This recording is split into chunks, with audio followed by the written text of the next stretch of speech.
Hello বন্ধুরা, বলো কেমন আছো? আশা করি সবাই ভালো আছে আর আমিও ভীষণ ভালো আছি। আজকের রিপোর্টটা হাতে পাওয়ার ফলে আমি অনেকটাই সুস্থ বলে মনে হচ্ছে। এতদিন যে টেনশনটা ছিল যে কি হয়েছে না হয়েছে, তো যাক আমার কিছু টেস্ট ছিল, সেগুলো তোমাদের মধ্যে আমি শেয়ার করেছিলাম, যে ব্লাডটা দেওয়ার সময়তেও আমি বলেছিলাম, ভিডিও দিয়েছি। তো যাই হোক, আমার আজকের এই রিপোর্টটা এসেছে দুপুরবেলাতে। তো এখন সন্ধ্যা হয়ে গেছে আমার ভিডিও তোমাদের মধ্যে আপডেট করতে। তো যাই হোক, আমি ডক্টরকে দেখিয়েছিলাম।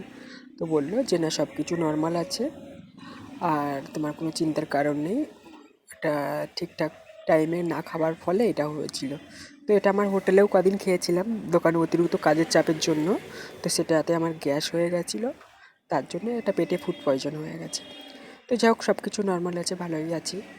তো চেষ্টা করব আরও কিছু নিয়ম কারণ আছে বেঁচে চলার জন্য, খাওয়া দাওয়া যেমন।